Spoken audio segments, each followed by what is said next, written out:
देखो coordinate bond में ना दो टाइप के केसेस बनेंगे। केस 1 में क्या बोल रहा हूं मैं कि A forms a coordinate bond with B।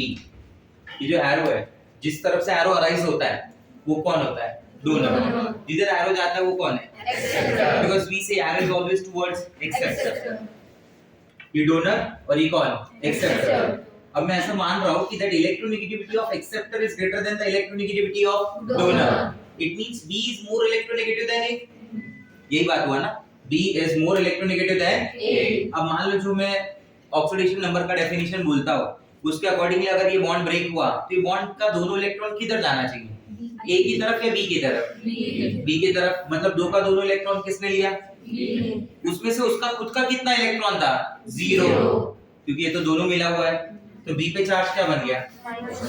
A ने कितना लॉस किया? तो इसलिए ऐसे सिचुएशन में B पे चार्ज होगा -2, A पे चार्ज होगा +2। Let's see few examples। HNO3 is one of the example। Nitrogen oxygen दिख रहा है, डोनर एक्सेप्टर। एक्सेप्टर का electronegativity is more compare two donor. तो अगर ये बॉन्ड टूटा तो किसके पास जाएगा? ऑक्सीजन। तो will carry -2 and +2। You got my point? Yes. समझा? सल्फर ज्यादा है या ऑक्सीजन ज्यादा? ऑक्सीजन। तो ऑक्सीजन पे क्या आ गया? -2। सल्फर पे क्या आ गया? +2। ऑक्सीजन पे क्या आ गया? -2। सल्फर पे क्या आ गया? +2। समझ गए मेरी बात को? क्लियर है मेरा पॉइंट? ठीक है। Second case, case number 2।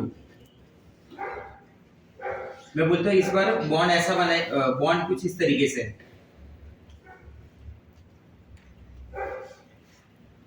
समझ रहा है? ठीक है। ये क्या हुआ? एक्सेप्टर। वो क्या हुआ? डोनर। बराबर। बट इस बार थोड़ा सा पॉइंट क्या अलग है मालूम है? इलेक्ट्रोनेगेटिविटी ऑफ एक्सेप्टर और डोनर में that electronegativity of donor is more than the electronegativity of acceptor. Difference का पॉइंट समझो। पहले एक्सेप्टर ज्यादा था, अब कौन ज्यादा है? डोनर। ठीक है। मान लो मैं बोलता हूं ये बॉन्ड ब्रेक हुआ तो कौन ज्यादा इलेक्ट्रोनेगेटिव है? बी या ए? बी। डोनर ना। तो इस बार दोनों इलेक्ट्रॉन कौन ले लेगा? बी। मतलब जिसका इलेक्ट्रॉन था उसी के पास वापस चला गया ना। क्या ए के पास कोई इलेक्ट्रॉन आया? नहीं। तो ऐसे केस में ए का चार्ज 0। बी ने 2 दिया था, दोनों वापस ले लिया तो बी का चार्ज 0। ऐसे सिचुएशन के कोऑर्डिनेट बॉन्ड में ऑक्सीडेशन नंबर 0 मानते हैं। समझ गए डिफरेंस? इसमें और इसमें क्या है? ठीक है। एग्जांपल देखो तो और क्लियर होगा थोड़ा। Let's talk about the carbon monoxide molecule. This is carbon monoxide, बराबर। And with this, oxygen completed its octet. What about carbon? Carbon का तो octet complete नहीं हुआ। अगर तुम एक एक इलेक्ट्रॉन के हिसाब से बनाओगे तो ऑक्सीजन का octet बढ़ जाएगा, जो होना पॉसिबल नहीं है क्योंकि सेकंड पीरियड एलिमेंट है ना। और सेकंड पीरियड एलिमेंट कभी भी अपना वैलेंसी एक्सपांशन 8 इलेक्ट्रॉन से ज्यादा ये सब पॉसिबल नहीं कर सकता ना। तो ऑक्सीजन क्या करता है ऐसे सिचुएशन में? एक लोन पेयर बना देता है, टुवर्ड लोन पेयर डोनेट करता है टुवर्ड्स कार्बन। ये क्या हो गया बोलो? This is donor and this is acceptor. But donor की इलेक्ट्रोनेगेटिविटी एक्सेप्टर से ज्यादा है। तो ये जो कोऑर्डिनेट बॉन्ड बना है ना, इस कोऑर्डिनेट बॉन्ड के लिए ऑक्सीडेशन नंबर क्या हो जाएगा? दोनों तरफ। रीजन तुमको समझ में आ गया रहेगा कि अगर ये बॉन्ड टूटा तो किसके पास जाएगा वापस से? ऑक्सीजन के पास। 2 दिया था, 2 वापस ले लिया तो नेट क्या हुआ? 0। कार्बन को तो कुछ मिला ही नहीं तो उसका क्या हुआ? 0। समझ गए बात? What about these two? इनका तो नॉर्मल जो होता है वो होगा। ये दो बॉन्ड जो है इनमें कौन पुल कर रहा होगा? ऑक्सीजन। कितना? -2। और ये +2। समझ गए बात को? तो ये oxidation number is 0 with respect to coordinate bond. बाकी बॉन्ड का जैसा चलता है वैसा नॉर्मल चलेगा। एक और एग्जांपल देखो। ये H हो गया, ये C हो गया और ये N हो गया। This is C double bond N। Nitrogen contain what? A lone pair, बराबर। लोन पेयर क्या है? अगर साइनाइड नहीं आइसोसाइनाइड बनाना चाहता हूं मैं, हाइड्रोजन आइसोसाइनाइड, बराबर। कार्बन के पास एक लोन पेयर है, नाइट्रोजन के पास एक लोन पेयर है। नाइट्रोजन का ऑक्टेट कंप्लीट है, चेक कर लो। कार्बन का नहीं है। अगर सिंगल सिंगल बॉन्ड की स्टोरी लाओगे तो नाइट्रोजन का ऑक्टेट एक्सपांड हो जाएगा। तो ऐसे सिचुएशन में नाइट्रोजन ने क्या किया? ये जो अपनी लोन पेयर थी ना उसको डोनेट कर दिया टुवर्ड्स कार्बन। कौन ज्यादा इलेक्ट्रोनेगेटिव? नाइट्रोजन। तो डोनर ज्यादा इलेक्ट्रोनेगेटिव है एक्सेप्टर से। हाँ या ना? जब ये बॉन्ड टूटेगा तो कौन ले लेगा? नाइट्रोजन। बस तुमको यही सोचना है, बॉन्ड टूटा तो क्या हो रहा है? क्या उसको 2 इलेक्ट्रॉन वापस मिल गए? तो उसका नेट क्या हो गया? 0 with respect to this bond. आया ना? बराबर। इन बॉन्ड्स के लिए भी वही होगा क्या? नहीं, इनके लिए नॉर्मल जो चल रहा है, इसमें कौन पुल करेगा, कार्बन या नाइट्रोजन? बराबर। इसमें कौन पुल करेगा, कार्बन या नाइट्रोजन? बराबर। तो कार्बन की तरफ से कितना गया? बराबर। नाइट्रोजन की तरफ से कितना गया? -2। हाइड्रोजन नाइट्रोजन में कौन पुल करेगा? तो इधर से -2, इधर से -1 कितना हुआ? बराबर। तो इधर से कितना हुआ? +1। इसका कितना हुआ? -3। +1 -3 +2 +2 +1 +3 और ये -3 0। समझा बराबर? तो कोई पूछे कि हाइड्रोजन आइसोसाइनेट में कार्बन क्या है, तो +2 है। नाइट्रोजन का कितना है? हाइड्रोजन का कितना है? +1। समझ गए बात? ठीक है। नंबर 4, मिसलेनियस एग्जांपल या स्पेशल एग्जांपल, जो भी बोलना चाहो बोल सकते हो। Number 1, let's talk about sodium अमालगम। Sodium अमालगम is an alloy. Alloy को कैसे डिफाइन करते हैं? अलॉय को बोलते क्या है? Alloy is a homogeneous mixture. Mixture word का मतलब ही होता है कि there is no exchange of electrons. मतलब सोडियम मर्क्यूरी कंबाइन तो हो रहा है, लेकिन उनके आपस में कोई इलेक्ट्रॉन का एक्सचेंज नहीं है भाई। आप समझो मैं कैसे बोल रहा हूं? कंबाइन तो हो रहे हैं but there is no exchange of electron between sodium and mercury. समझा? वो अलॉय बन रहा है खाली। क्या बन रहा है? अलॉय। मिक्स हो रहा है, रिएक्ट नहीं हो रहा है। तो अगर आपको कोई ऐसा दिखा के बोलेगा ना कि what is the oxidation number of sodium, answer is 0। Answer is 0। Yes. Mercury में कितना हुआ? Answer is 0।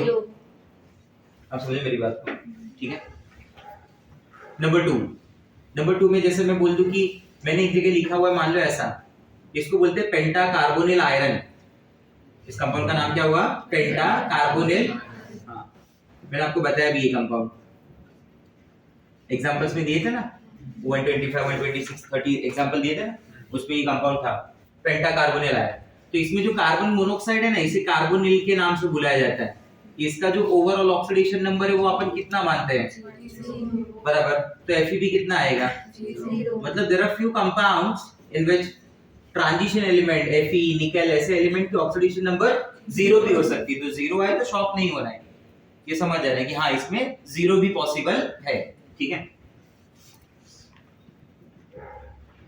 जैसे मैं एक एग्जांपल और लेता हूं, ये एग्जांपल है Fe H2O5 टाइम्स NO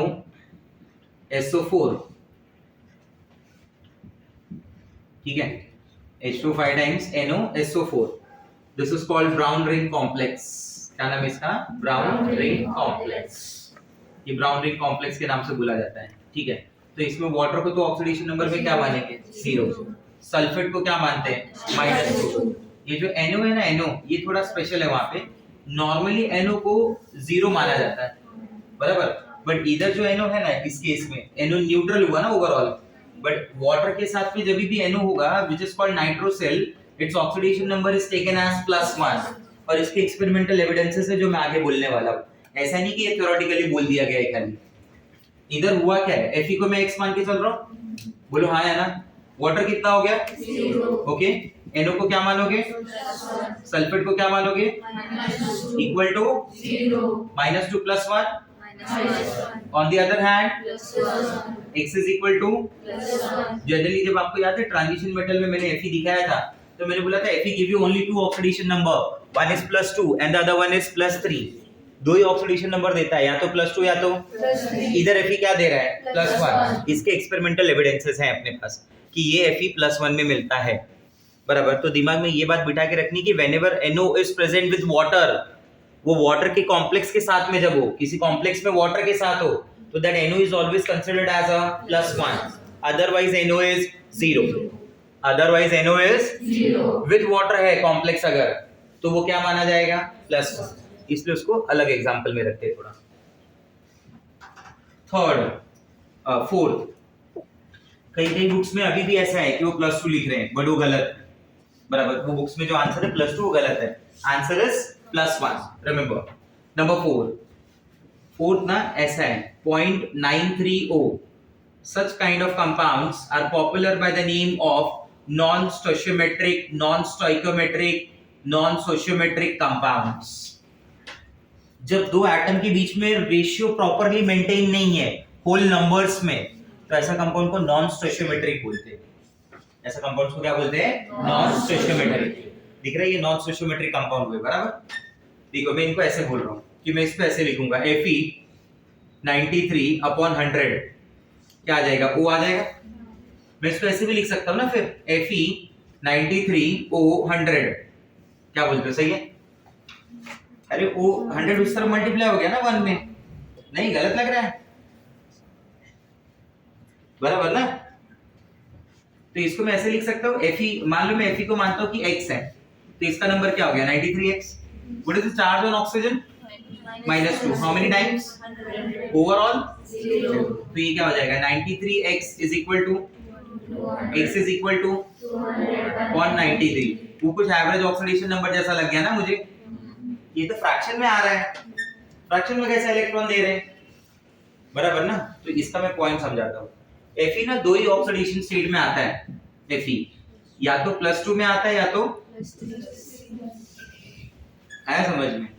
दो ही ऑक्सीडेशन नंबर में आता है, या तो +2 में और +3। इसके अलावा बाकी ऑक्सीडेशन नंबर उसकी इजीली पॉसिबल नहीं है, और अगर है भी तो बहुत स्पेशल कंपाउंड्स है वो।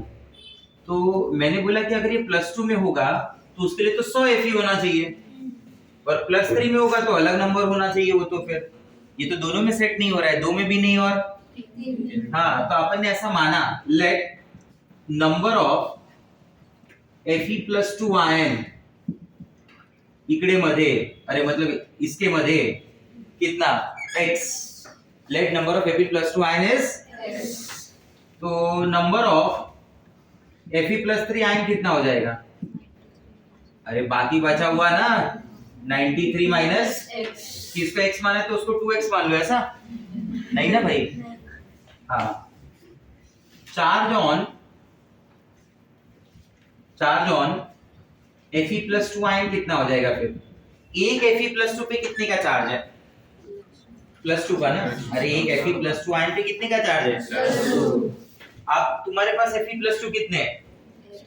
बोलो। तो टोटल चार्ज क्या हो जाएगा? Total charge on Fe+2 ion, ऐसे लिख देता हूँ लो, कंफ्यूजन अगर हो तो। Total charge on Fe+2 ion क्या हो गया? +2 multiply by where X is number, +2 is the on one ion, X is the number of ions, so this is the total charge of Fe+2 ion। अरे समझ में आ रहा है? अब मैं इसको ऐसे बोलता हूँ, total charge on Fe+3 ion क्या हो जाएगा फिर? एक, हाँ, एक पे चार्ज क्या है? +3, बराबर है कितने? आया समझ? इन दोनों, इन सब पॉजिटिव को मिला के टोटल कितना नेगेटिव जनरेट के बराबर होना है? 200 के बराबर, क्योंकि टोटल नेगेटिव कितना है? 200। ऑक्सीजन एक है, उसके ऊपर का चार्ज -2 है, तो इधर ऑक्सीजन कितने हो गए? 100। तो टोटल चार्ज कितना हो गया? 200। तो अगर -200 है तो Fe को कितना बनना है? +200, because the overall compound is neutral ना, तो इक्वल करना ही पड़ेगा। तो मैं बोलता हूँ total charge on Fe+2 ion +3 ion is equal to 200। What do you say, yes और नो? मैं उसको इंग्लिश में ऐसे मैथमेटिकली ऐसे लिख दूं, +2 into +3 into is equal to, say something, yes और no? You got my point? अरे हाँ या ना? क्या हो जाएगा बोलो? 2x, बिना मेरे बोले नहीं बोलोगे, गलत हो रहा है। आगे +3 इनटू 93, 3 इनटू 90 कितना? 270, रिमेनिंग 3 इनटू 3 कितना? 9, 270 plus 9, very nice, minus 3x is equal to -3x plus 2x। वाह क्या क्लियरिटी है! -1x, ये 279 उस तरफ गया तो क्या बनेगा? -279 ना, माइनस माइनस कैंसिल हुआ, तो x की वैल्यू क्या आ गई? कुछ समझे? क्या समझे? कि नंबर ऑफ Fe+2 आयन अंदर 79 है। हाँ बोला, अभी समझा कि उस 93 में से 79 +2 की फॉर्म में है, और बाकी के रिमेनिंग अगर कैलकुलेट हो जाए तो +3 की फॉर्म में। तो 93 - 79 कितना हो गया? 14। तो नंबर ऑफ Fe+3 आयन कितना हो गया? बोलो भाई, आया समझ में? उसको एक स्टेप क्वेश्चन और आगे बढ़ाना है। वो क्या पूछ लेगा मालूम है? Find out the percentage of Fe+3 ion in the compound. निकाल सकते हैं? कैसे बताओ? बोला percentage of Fe+3 ion is equal to 14/93 multiply by 100। Answer आ जाएगा। क्या बोलते हो? हाँ या ना? ठीक है, ये आपको सॉल्व करने के लिए दे रहा हूं।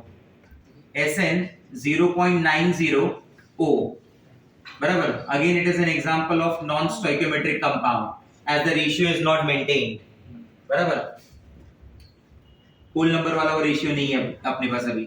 नॉन स्टोइकियोमेट्रिक कंपाउंड में मैं काउंट कर रहा हूं इसे, और मैं साथ साथ में ये भी बोलना चाहता हूं कि Sn जो है ना वो दो ऑक्सीडेशन नंबर में मिलता है बराबर, एक +2 में और +4 में। धीरे धीरे तुम्हें ये सब बातें समझ में आ जाएंगी, ठीक है।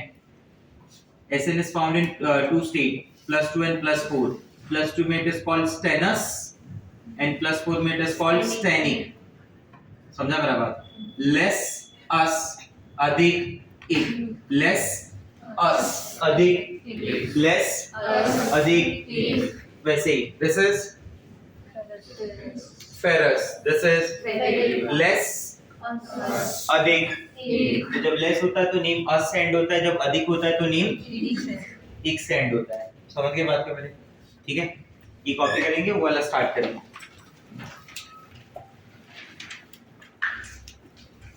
चैप्टर का बोल सकते हैं आप, आपने एक पर्टिकुलर पार्ट खत्म कर दिया, बट अपने को अभी तक ये नहीं पता है कि व्हाट इज रेडॉक्स।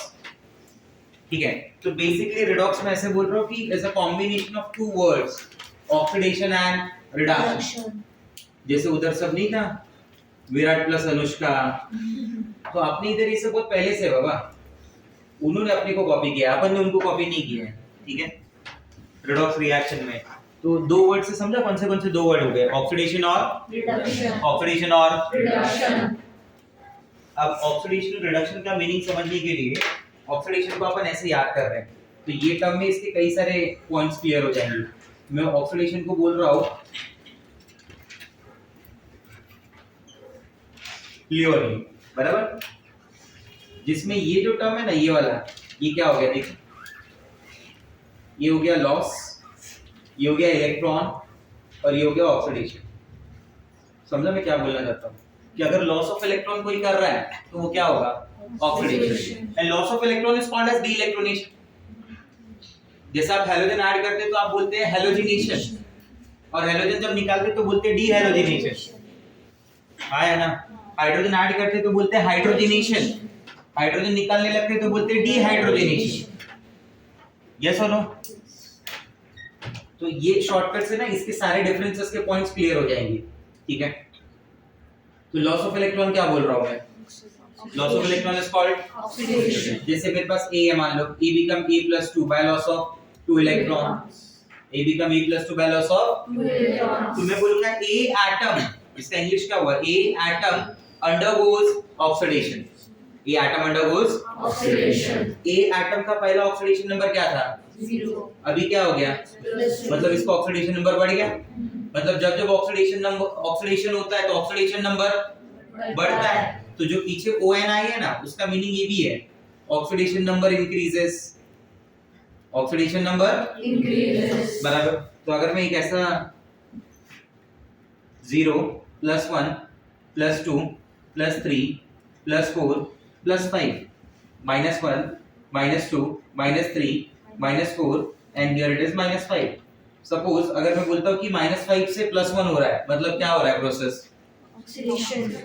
-1 से +3 क्या हो रहा है? ऑक्सीडेशन। -2 से +2 ऑक्सीडेशन। मतलब अगर ये नंबर इंक्रीज हो रहा है तो प्रोसेस क्या बोला जाएगा? ऑक्सीडेशन। अगर ये नंबर आप डिक्रीज बोल रहे हो तो प्रोसेस क्या बोला जाएगा? रिडक्शन।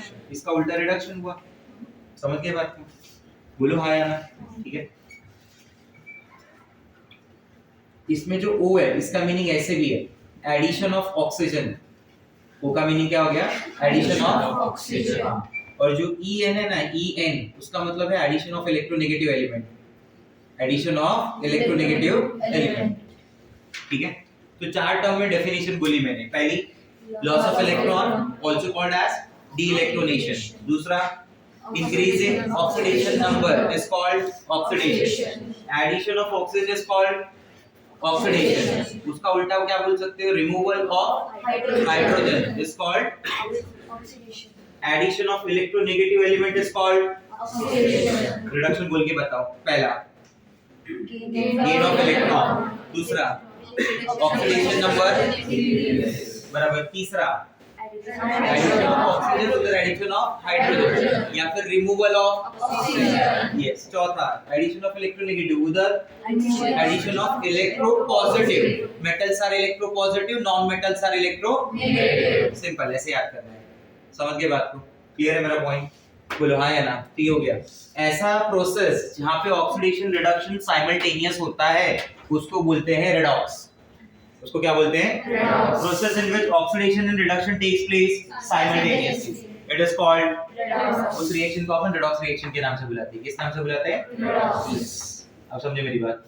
क्लियर हो रहा है मेरा पॉइंट? ठीक है. ठीक. हाँ ये ओपन करता हूँ.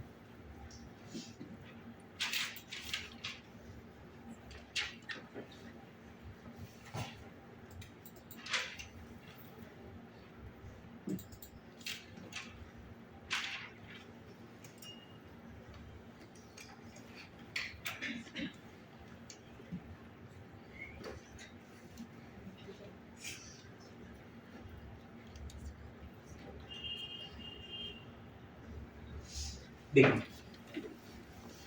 कैसे तो हो गया है ना. ये तो हो गया ना प्रोसीजर. ये सब बोल दिया था ना तुमको. एग्जांपल्स किए ना अपन ने वो 135 136. हाँ ठीक है फिर.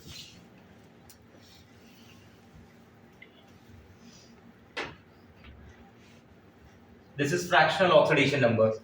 ये फ्रैक्शनल ऑक्सीडेशन नंबर है. ये पेरोक्साइड्स वाले ऑक्सीडेशन नंबर है. ये देखो. ये अल्बर्ट आइंस्टाइन का भाई Albert stock. He proposed a new system known as Stokes system. In this system, the oxidation states are indicated by Roman numerals written in brackets immediately after the name of the element. ये दिख रहा है CO2. Oxygen को क्या मानेंगे? -2. Copper को क्या मान लेंगे? X. कितना X? 2x. तो 2x -2 इक्वल टू क्या हो गया? 0. -2 उधर गया तो x इज इक्वल टू. 1. समझे मेरी बात? तो ये x क्या हो गया? +1 हो गया. This is copper oxide. तो कॉपर के बाद देखो 1 लिखा है. हाँ तो जो ब्रैकेट के नंबर अंदर नंबर है ना, that indicates the oxidation number of that central element and it is used only for the metals. It is not used for the non metals. बराबर. मतलब जनरली जो पॉजिटिव शो करते हैं, जो क्या शो करते हैं? पॉजिटिव. -2 जैसे देखना होगा तो ऐसा नहीं माइनस लिख के 2 लिखेगा. ये सिर्फ पॉजिटिव के लिए. FeCl2 हो गया. क्लोरीन को क्या मानते हो तुम? -1 into 2 क्या हो गया? -2. दूसरी तरफ क्या हो गया? +2. Iron 2 chloride. समझ में आया ये बात? ठीक है. ये देख लो SNO. ऑक्सीजन क्या हो गया? -2. तो SN क्या हो गया? +2. SN को क्या बोलते हैं? टिन. इसलिए लिखा टिन ब्रैकेट में 2 ऑक्साइड. V2O5 देख लो. ऑक्सीजन क्या हो गया? -2 into 5 that is -10. दूसरी साइड जाएगा तो +10. Vanadium we don't know, take it as X. So 2x is equal to 10. So x is equal to 5. तो vanadium ब्रैकेट में 5 ऑक्साइड ना. समझे ये टाइप की नोटेशन को? इसको बोलते हैं स्टॉक नोटेशंस. क्या नाम देते हैं? Stock notations. देखो रेडॉक्स रिएक्शन. तो मैंने आपको बोला ना कि जब प्रोसेस ऑक्सीडेशन रिडक्शन साइमल्टेनियस होता है, बराबर, chemical reaction which involve both oxidation as well as reduction process simultaneously are known as redox reaction, where red from reduction and ox from oxidation और बना देता है redox. ठीक है. These are the, ये वो पहला पॉइंट था तुम्हारा. Oxidation is the loss of electron, increase in oxidation number, it involve the addition of electronegative element, it involve the addition of oxygen. ये differences हो गए. जो ऑक्सीडेशन करता है उसे ऑक्सीडाइजिंग एजेंट बोलते हैं, बराबर. जो ऑक्सीडेशन करता है उसे क्या बोलते हैं? Oxidizing. अगर आपका कोई ऑक्सीडेशन कर रहा है तो सामने वाला क्या हुआ? ऑक्सीडाइजिंग. आपका कोई LIC करके दे रहा है तो सामने वाला क्या हुआ? LIC agent. नहीं समझा? अरे हाँ ना. आपके लिए कोई फ्लैट बाय करने में हेल्प कर रहा है, बराबर, या रेंट में लेने में हेल्प कर रहा है, तो वो क्या हुआ मेरे लिए? स्टेट एजेंट ना. अरे हाँ है ना, वो एजेंट हुआ कि हम एजेंट हो गए? सामने वाला हुआ ना. If I provide you drug, तो I am your drug agent. अरे यस और no? Your drug it means medicines. For us drug is medicine. For society and law maker drug is something different. हाँ, ले मजाक लग रहा है तुमको? तुम बाहर बोलो रास्ते में जाते किसी को ड्रग लेने जा रहा हो. हाँ, अगर पैसा वाला रहेगा तो तुम्हारे साथ ही चले जाएगा, वरना तुम्हारे घर चला जाएगा. दो में से कहीं एक तो जाएगा ही जाएगा कंफर्म, भले कितना भी उसका खुद का अर्जेंट काम हो. तो या तो तुम्हारे साथ आएगा, तो बोले मैं भी आता हूँ. केमिस्ट का जो शॉप होता है, मेडिकल जो रहता है, उस पे क्या लिखा रहता है? केमिस्ट है तो ड्रग इसका मतलब थोड़ी गांजा बेच रहा है. तुम पहुंच गए 100 रुपए लेके, 2 पुड़ी दे दो. नहीं ना भाई, ऐसा नहीं है ना. तो ये जो ड्रग वर्ड आता है कहां से आता है? It derived from a French word drogue which mean dry herbs. जिसका मीनिंग क्या है? So oxidation is caused by oxidizing agent and reduction is caused by reducing agent. बराबर. These oxidizing agents are also called as oxidant. Reducing agents are also called as reductant. Oxidizing agent को क्या बोलते हैं? Oxidant. और reducing agent को? Reductant. हाँ. इन सब के एग्जांपल्स हैं, देख लेते हैं. देखो, सल्फर क्या हुआ? ऑक्सीजन ले रहा है. तो मैं इसको इंग्लिश में कैसे पढ़ रहा हूँ? Sulphur it undergoes Oxidation. Carbon monoxide it undergoes. Oxidation. आया समझ में? क्लियर हो रहा है मेरा बात? HI दिख रहा है? HI, तो ये HI में क्या हो रहा है? ये HI में ऑक्सीजन कंबाइन हो रहा है H के साथ. I देखो बाहर जा रहा है. यू टेल मी, HI में I क्या हो गया? -1 हो गया. और I क्या हो गया इधर? I2 में 0. -1 से 0 हुआ. मतलब HI ने अपने आप को क्या किया? ऑक्सीडाइज किया. आप ऐसे बोल सकते हो कि उसने इंक्रीज इन ऑक्सीडेशन नंबर किया, या फिर बोल दो कि उसने H हटा दिया. आया समझ में? आपको हमेशा कैसे देखना होगा? आपको हमेशा ऑक्सीडेशन नंबर की हेल्प से देखना है. अपन मॉडर्न टर्म को, कॉन्सेप्ट को फॉलो करेंगे. ये जो ऊपर लिखा है ये ओल्ड टर्म कॉन्सेप्ट है. ये जो लिखा है ये मॉडर्न कॉन्सेप्ट है, इलेक्ट्रॉनिक कॉन्सेप्ट है. अपना डिस्कशन इसको लेके जाता होगा. ये तो तुम्हारे रेफरेंस के लिए एग्जांपल्स दिए हुए हैं कि HI में से H चला गया, सिर्फ I बचा. तो प्रोसेस क्या हो गया? ऑक्सीडेशन. C2H5OH था, उसमें से H बाहर निकल गए, तो प्रोसेस क्या हो गया? ऑक्सीडेशन. क्योंकि मैंने दोनों बोला ना, आइदर एडिशन ऑफ ऑक्सीजन और रिमूवल ऑफ हाइड्रोजन. समझ रहे मेरी बात? Addition of electronegative element or addition of non-metal, because non-metals are electronegative, metals are electropositive, they have positive affinity, their character is positive. ये metal है, gets combined with the sulfur, तो मैं बोलूंगा कि ये क्या बन गया? FeS बन गया. आप ऐसा समझ लो कि Fe का ऑक्सीडेशन नंबर क्या होगा स्टैंडर्ड स्टेट में? 0. ये सल्फाइड बनता है, तो इसमें Fe+2 होता है, तो 0 से क्या बन गया? +2. इंक्रीज हुआ ना. आया समझ में? यहाँ पे मैं टर्म के हिसाब से क्या बात करूंगा कि आपने सल्फर ऐड किया तो Fe का क्या हो गया? ऑक्सीडेशन. समझ रहे मेरी बात को? बराबर. Fe+2 था, क्या बन गया? Fe+3. पहला चार्ज क्या था? अभी चार्ज क्या है? +2 से +3 क्या होता है? इंक्रीज ना. तो प्रोसेस क्या हुआ? Oxidation. ये MnO2 -2 दिख रहा है. This is MnO4 -2. ठीक है. Your Mn is found in +7 oxidation number. Your Mn is found in +6 oxidation number. My bad. MnO4 -2 is there ना. Mn we don't know. Take it as X. Oxygen क्या हो जाएगा? -2 into 4 equal to -2. what is -2 into 4? -8. Other side +8. +8 -2 +6. makes 12. +6. So your Mn is found in +6. Your Mn is found in +7. 6 का क्या हुआ? 7. 6 से 7 मतलब क्या हो गया? Increase. Process is Oxidation. आया समझ में बात? क्लियर हो रहा है मेरा पॉइंट? से समझिए यस और नो? ठीक है. इधर हाइड्रोजन पे ओवरऑल चार्ज क्या है? 0. बराबर. अगर मान लो मैं बोलता हूं कि ये प्लस बन जाए, क्या बन जाए? प्लस. तो ये पहले 0 था, अभी प्लस बन गया ना, तो 0 से प्लस क्या बोला जाएगा? इंक्रीज. तो प्रोसेस क्या हो गया? ऑक्सीडेशन. कैसे हुआ? By loss of electron, also called as deelectronation. नहीं समझा मेरा बात? और हाइड्रोजन H2 है ना, तो उसे H2 ही लिखना पड़ेगा, H नहीं लिख सकते. मैंने क्या बताया था आपका मालूम नहीं, लेकिन hydrogen, halogen, oxygen, nitrogen, They all exist as a diatomic. They all exist as a Diatomic. वो डबल है वो मालूम है कौन कौन हाइड्रोजन हेलोजन ऑक्सीजन Nitrogen. बचपन से ही डबल है वो हाँ they occur in their elemental state in their standard state they occur as a diatomic molecule बचपन से ही डबल है एक तुम है कुछ काम के नहीं है तुम ध्यान दो इधर समझा ये बात ठीक है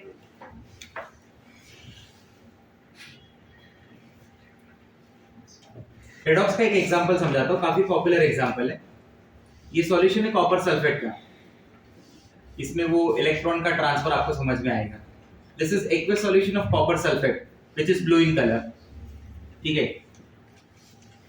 आपको ब्लू दिख भी रहा होगा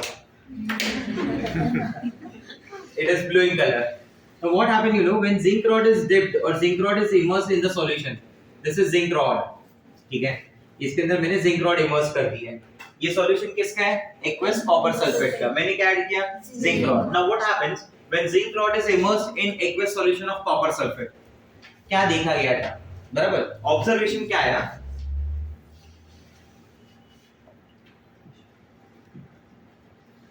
ये एक्सपेरिमेंटल सेटअप हो गया बराबर एक्सपेरिमेंट क्या किया तुमने बोलो तुमने कंटेनर लिया ग्लास कंटेनर मान लीजिए in which aqueous solution of copper sulfate solution is added बराबर फिर उसमें तुमने क्या किया zinc rod is immersed in that now as soon as that zinc comes in a contact with copper sulfate solution ठीक है जब मैं बोलता हूं aqueous copper sulfate solution तो उसमें कॉपर आयन अलग है सल्फेट आयन अलग है वाटर में वो इंडिपेंडेंटली मूव हो रहे हैं कॉपर आयन और सल्फेट आयन ऑब्जर्वेशन क्या देखने को मिली मालूम है सबसे पहला फर्स्ट ऑब्जर्वेशन ये जो सॉल्यूशन था ना solution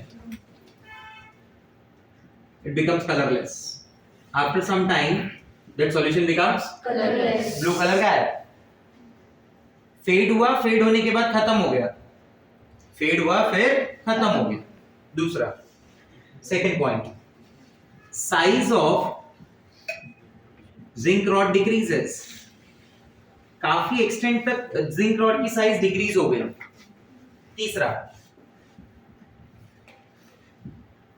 metallic copper deposited on the rod metallic copper gets deposited होना चाहिए metallic copper get deposited on the rod और चौथा ऑब्जर्वेशन मैंने क्या देखा मालूम है कि सॉल्यूशन जो था ना वो वार्म हो गया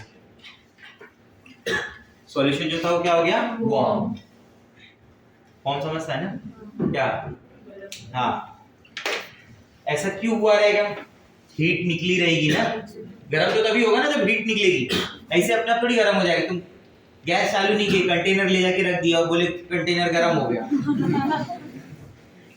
पॉसिबल है ऐसा हो रहा है तो भाई फिर कुछ अलग ही चल रहा है तुम्हारे घर पे बिना गैस चालू किए कंटेनर गर्म हो रहा है हाँ तुम अलग लेवल पे हॉट बॉडी है फिर कंटेनर को टच किया तो कंटेनर गर्म हो गया तो ऐसा कुछ नहीं होगा ये सॉल्यूशन वार्म होने का मतलब ही हुआ कि during this process the energy is released वो एनर्जी कहां से आई रहेगी केमिकल रिएक्शन से आई रहेगी ना energy can neither be created nor can be destroyed only one form of energy can be converted into other form ये केमिकल रिएक्शन था reaction हुआ एनर्जी निकला और वेस्ट हो गया क्योंकि वो एनर्जी रिलीज हो गई ना चली गई हीट हो गया टेम्परेचर बढ़ गया ना तो उस फॉर्म में चला गया ये सुनो हीट को आप दो ही फॉर्म में एनर्जी को दो ही फॉर्म में एक्सचेंज करते हैं अपन एक हीट की फॉर्म में एक वर्क की फॉर्म में वर्क तो हुआ नहीं क्या हुआ इधर हीट टेम्परेचर डिफरेंस की वजह से वो निकल गया आपको समझ आ रहा है मेरा बात तो इसके बारे में तो कभी आगे बताऊंगा 4-5 महीने के बाद 6 महीने के बाद यही चीज बोल के वापस कि इसको क्या किया गया होगा ऊपर के 3 पॉइंट पे फोकस करते हैं सॉल्यूशन कलरलेस हो गया मतलब कॉपर सल्फेट अंदर डिस्ट्रॉय हो चुका है इसलिए सॉल्यूशन क्या हो गया Colorless. जिंक रॉड कम हुई मतलब zinc rod also get involve in the reaction वो भी इन्वॉल्व हो रही है शायद और मेटालिक कॉपर मिलने लगा मतलब कॉपर आयन किस में कन्वर्ट हो रहा है कॉपर में तो इसका ऑब्जर्वेशन ये आया कि ये पूरे प्रोसेस में क्या होता है मालूम है as soon as that zinc rod is dipped in the solution that zinc atom जो रॉड के जिंक एटम है वो जिंक आयन बन के सॉल्यूशन में आने लगते हैं। अगर मैं एक्वस लिखता हूं मतलब वो सॉल्यूशन के अंदर आ गए। Zinc atom start converting into zinc ion. Try to understand this. Zinc atoms start converting into zinc ions. You got my point? Say something. Yes or no? तो जिंक रॉड का size धीरे धीरे छोटा हो रहा है। दूसरी तरफ अंदर जो सॉल्यूशन में कॉपर सल्फेट सॉल्यूशन है ना, तो मैंने आपको पहले ही बोला कि कॉपर सल्फेट सॉल्यूशन में Cu+2 फॉर्म है, सल्फेट -2 फॉर्म है, दोनों इंडिपेंडेंटली वहां पे हैं। तो ये Cu+2 आयन रॉड की तरफ आके जब जिंक से, ये देखो ऐसा है, ये जिंक है, ये Zn से जब Zn+2 बनता है ना, तो ये जब Zn+2 बन के बाहर आता है तो उस समय अपने इलेक्ट्रॉन्स को रॉड पे छोड़ के आता है। तो ये रॉड क्या हो गई? नेगेटिव चार्ज हो गई। इस नेगेटिव को अंदर कौन देख रहा है? And gets attracted towards the rod. Opposite ions ना अट्रैक्ट होगा। तो ये copper ion get attracted toward the rod and that rod is Negative. the rod is Negative. yes, immediately that copper ion combines with 2 electrons, gets converted into C. अब समझो मेरी बात, clear हो रहा है? ये क्या है? एक्वस है, ये क्या बन गया? बराबर। तो ये रिएक्शन क्या हुई? Zn solid plus Cu+2 gives Zn+2 plus Cu। समझ में आ रहा है? ये सॉलिड फॉर्म में होगा, ये एक्वस। मतलब कॉपर आयन जो एक्वस में था वो रॉड के ऊपर आ गया, तो metallic copper get deposited on the rod. अंदर जो कॉपर सल्फेट का सॉल्यूशन था वो अब जिंक सल्फेट का हो गया। सल्फेट को क्या पॉजिटिव से मतलब है, कोई भी रहे, आया ना? पहले कॉपर आयन था, अब कौन आ गया? Zinc ion. तो मैंने पूछा अंदर सॉल्यूशन में क्या क्या है, तो तुमने बोला जिंक है और सल्फेट है, तो क्या है? Zinc sulphate. उसको क्या फर्क पड़ता है? कॉपर तो चला गया ना, कॉपर किधर चला गया? रॉड के ऊपर। तो ये देखो जरा ध्यान से, इधर जिंक क्या था? 0। इधर क्या बन गया? 0 से +2 क्या होता है? ऑक्सीडेशन ना। कॉपर क्या था? क्या बन गया? 0. ये क्या हुआ? Reduction. बराबर। मतलब पहला वाला रिएक्शन ऑक्सीडेशन था, दूसरा वाला रिएक्शन क्या था? रिडक्शन। इसका नेट रिएक्शन ये है। तो मैं बोलूंगा कि यहाँ पे ऑक्सीडेशन रिडक्शन साइमल्टेनियस हुआ ना, इसको बोलते हैं कॉम्पिटिटिव ट्रांसफर ऑफ इलेक्ट्रॉन्स। एक ने इलेक्ट्रॉन दिया, दूसरे ने इलेक्ट्रॉन लिया। समझ आ रहा है बात? तो this is what? Redox. This is called Redox. इसको रेडॉक्स बोला जाता है। आया समझ में? थोड़ा ऊपर कर। ये देखो, ये ब्लू कलर सॉल्यूशन ऐसा कुछ होगा। तुमने रॉड डाल दी, तुमने क्या डाल दी? Rod. देखो ये रॉड डाल दिया, धीरे धीरे धीरे धीरे that intensity of blue colour is reduce. मैंने बोला ना फेड होगा, थोड़ी टाइम के बाद देखो खत्म हो गया। नहीं समझा मेरा बात? बोलो यस और नो। क्लियर ये पॉइंट? ठीक है।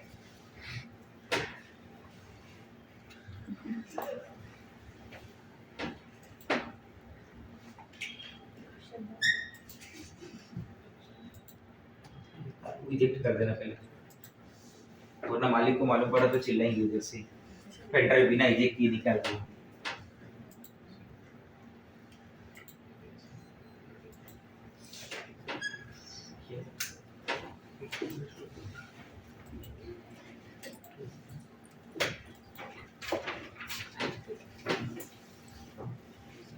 ये समझा?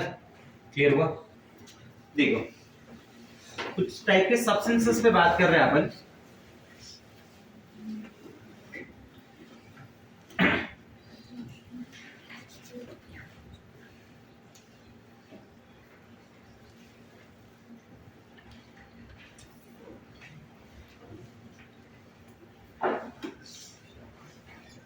मैं बोलते हैं एलिमेंट एक मान लो सब्सटेंस है जिसमें, मैं इसको ऐसे बोल देता हूँ, मॉलिक्यूल के अंदर जो सेंट्रल एलिमेंट है ना उसकी बात कर रहा हूँ मैं।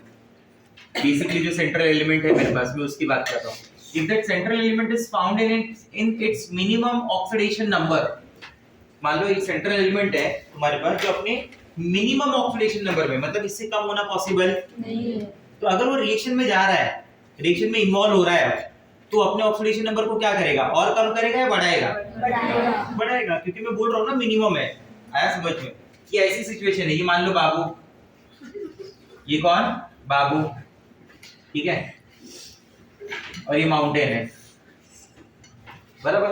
अब बाबू है ग्राउंड लेवल पे,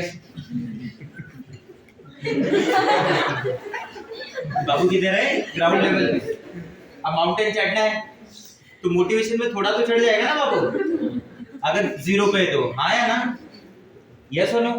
तो इधर अपन ने क्या बोला कि that central element found in its minimum oxidation, बराबर। तो अगर मिनिमम में होगा तो during a reaction it will undergo oxidation, अपने ऑक्सीडेशन नंबर को बढ़ाएगा ना वो। हाँ या ना? तो मैं बोलूंगा कि if element is found, central element is found in minimum oxidation number, then that substance will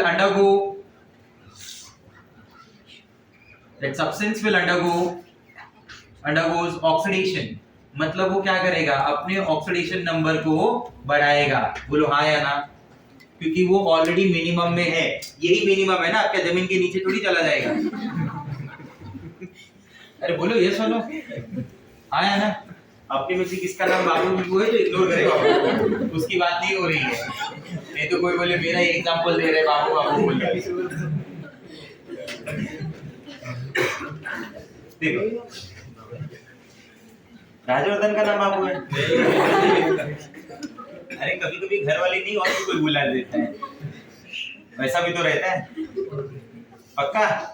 तो ठीक है फिर मिनिमम ऑक्सीडेशन नंबर समझा? तो क्या हुआ? Substance will undergo oxidation. हाँ, वो सब्सटेंस ऑक्सीडेशन करेगा, बराबर। यस और नो? या फिर मैं ऐसा बोल देता that element will undergo oxidation and the substance acts as, ऐसे टाइप के जो सब्सटेंस होते हैं ना उनको अपन बोलते हैं दो सब्सटेंसेस आर रिड्यूसिंग एजेंट। दो सब्सटेंसेस आर रिड्यूसिंग एजेंट्स, अपन उनको प्यार से बुलाते हैं राव। क्या बुलाते हैं? रिड्यूसिंग एजेंट्स आर दोज, सुनना बातों को ध्यान से, reducing agents are those which itself undergoes oxidation, which itself undergoes oxidation। reducing agents are those which itself undergoes oxidation। yes, reducing agent उन्हें बोला जाता है जो खुद को क्या करते हैं? ऑक्सीडाइज, और दुनिया को रिड्यूस, तभी तो रिड्यूसिंग एजेंट है ना। मैं एलआईसी एजेंट तो मैं सबका एलआईसी करूंगा, भले अपना नहीं करूं।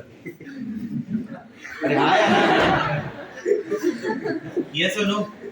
समझा मेरा बात? वैसा वाला पॉइंट है। तो रिड्यूसिंग एजेंट जो होता है वो दूसरों के लिए काम करता है। वो जिस चीज का भी एजेंट होगा वो दूसरों के लिए वो करेगा। ये रिड्यूसिंग एजेंट है तो दूसरों का क्या करेगा? Reduction. Itself undergoes oxidation.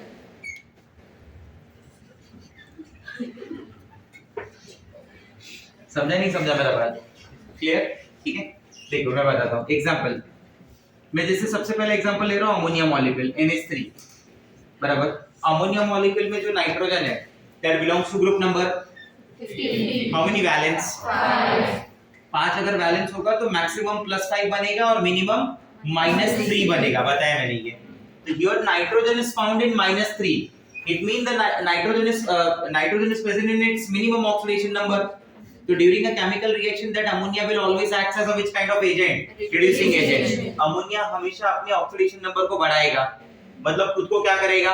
Oxidise. और उसको करने के लिए वो इलेक्ट्रॉन लूज करेगा। वो इलेक्ट्रॉन मान लो इसने गेन किया तो इसका तो रिडक्शन हुआ ना। इसके रिडक्शन के लिए रिस्पांसिबल कौन? अमोनिया। तो अमोनिया क्या बन गया? Reducing agent. ऐसा सोचो। वापस बताता हूँ। That in case of ammonia that nitrogen is found in its minimum oxidation number that is -3. During the process it will undergo oxidation। वो इलेक्ट्रॉन लूज करेगा, अपना ऑक्सीडेशन नंबर बढ़ाएगा। बोलो हाँ या ना?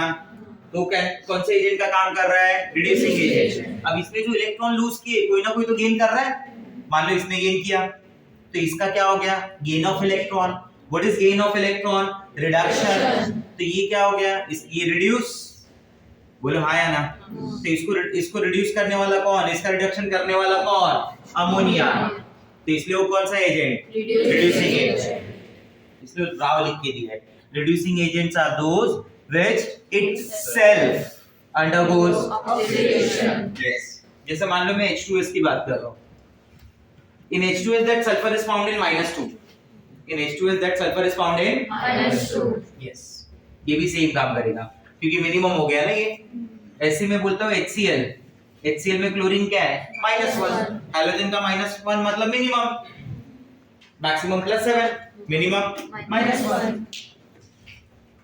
अगर मैं बोलता हूँ कि वो सेंट्रल एलिमेंट जो है ना, कंपाउंड का सेंट्रल एलिमेंट, सब्सटेंस का central element is present in its maximum oxidation number, is present in its मतलब बाबू इधर पहुंच गया मोटिवेशन में, हाँ है ना, आपके आसमान में थोड़ी चला जाएगा, अब तो नीचे ही आना पड़ेगा ना during a chemical reaction, yes और नो? समझा नहीं समझा मेरा बात? तो अगर कोई एलिमेंट अपने मैक्सिमम ऑक्सीडेशन नंबर में है तो now that element will undergo, yes, वो क्या करेगा बोलो? रिडक्शन करने का मतलब अपने ऑक्सीडेशन नंबर को कम करेगा या ज्यादा करेगा? कम करेगा, हाँ या ना? कम करने के लिए इलेक्ट्रॉन गेन करेगा, तो कोई ना कोई तो ऐसा होना चाहिए ना जो इलेक्ट्रॉन देना चाहिए, वरना कहां से गेन करेगा? ऐसे थोड़ी इलेक्ट्रॉन बाहर मिल रहा है, क्या बोलते हो, हाँ या ना? देखो तो ये सब्सटेंस जो है ना, the substance acts as oxidising agent, what you say, yes और नो? राव पलट, ऐसा एक दिन रास्ते से राव जा रहा था, रास्ते से राव जा रहा था, कुछ तो खा रहा था, अपने को नहीं मालूम क्या खा रहा था, आपने राव को देखा, राव को बुलाया, राव पलट, आपने राव को देखा, राव को बुलाया, राव पलट, राव पलट, तो राव को पलट दो, ओ ए, समझ आ रहा है?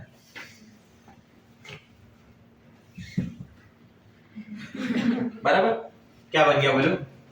ऑक्सीडाइजिंग एजेंट इटसेल्फ अंडरगोज दूसरों को ऑक्सीडेशन करेंगे, खुद का रिडक्शन करेंगे, समझ आ रहा है बात? बोलो हाँ या ना? ठीक है, बट इसके लिए कंडीशन क्या है कि अपना central element should be in its nitrogen का +5, H2SO4 में सल्फर का +6, HClO4 में क्लोरीन का +7, ठीक है। अब मान लो बाबू चढ़ तो गया मोटिवेशन में थोड़े बहुत, इधर आते आते हालत खराब हो गई है बाबू की, तो बाबू के पास दो ऑप्शन है, बाबू आगे भी जा सकता है, बाबू पीछे भी आ सकता है ना, हाँ या ना? अरे ये सुनो, इन दोनों के पास दूसरा ऑप्शन नहीं था ना, हाँ या ना? तो अगर मैं बोलता हूँ कि central element if it is found in its intermediate oxidation number, in that case that element can undergo oxidation as well as yes, वो दोनों कर सकता है ना भाई, आगे गया तो ऑक्सीडेशन, पीछे आया तो रिडक्शन, हो गया बात खत्म, यस और no? It can act as both oxidising agent and reducing agent, बराबर। तो तुम इसी सिचुएशन पे है, आगे बढ़ना है पीछे जाना है, तुमको डिसाइड करना है, हाँ या ना? कोई अब यहाँ पे नहीं है और कोई अब यहाँ पे भी नहीं है, तुम इसी सिचुएशन पे है, आगे भी बढ़ सकते हो, पीछे भी जा सकते हो, तो तुम पे डिपेंड करता है कि क्या करोगे, ठीक है।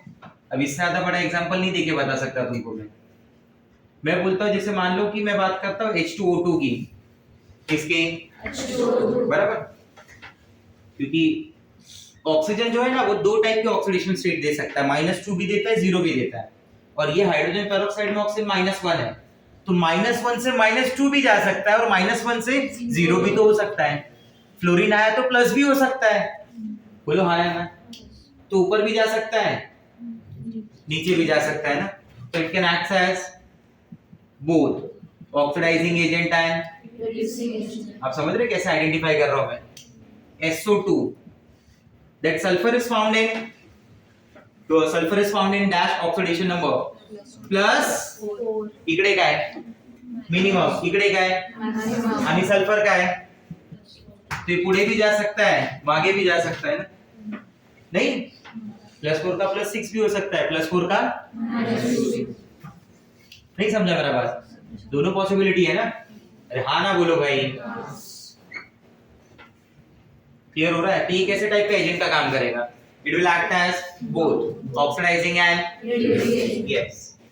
तो चलो मान लो क्वेश्चन देता हूं मैं, क्लासिफाई थोड़ा गलत हो जाएगा इंग्लिश, आइडेंटिफाई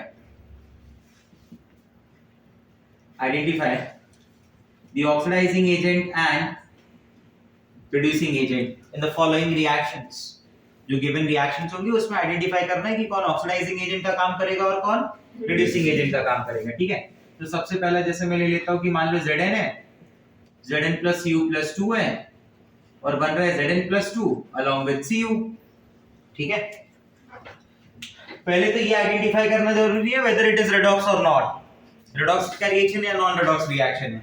तो मुझे तो ऐसा लग रहा है कि redox है शायद ये 0 और ये +2 बढ़ रहा है, ये +2 और ये, तो मुझे लग रहा है जिंक एटम अंडरगोज, जो खुद का ऑक्सीडेशन करे वो कौन सा एजेंट, हाँ या ना, बराबर। Cu+2 ion, it undergoes reduction, so it is a which kind of agent, oxidizing। So in this process zinc acts as a reducing agent and copper ion, don't say copper, say copper ion acts as a oxidizing agent। You got my point? Say something, yes or no? अरे हाँ या ना? Suppose barium is there along with chlorine, that result in formation of barium chloride। Identify कर पाएंगे? क्या बोलते हो, हाँ या ना? That barium is found in oxidation number 0, chlorine is found in oxidation number 0, in barium chloride chlorine will be -1, how many times, -1 into 2, on the other hand +2, और वैसे भी barium belongs to group number 2, yes और no. किसी भी compound में अगर barium होगा तो वो उसके हाईएस्ट मतलब वो उसकी +2 ऑक्सीडेशन नंबर में होगा, तो 0 का क्या हुआ, +2, तो बेरियम अंडरगोज, oxidation, तो it is a, reducing agent, बराबर। क्लोरीन अंडरगोज रिडक्शन, तो it is a, oxidizing agent। Identify हो पाएगा। ठीक है, तो यहाँ पे मैं कुछ एग्जांपल्स दूंगा जिनको आइडेंटिफाई करना है। ठीक है, स्टार्ट करेंगे।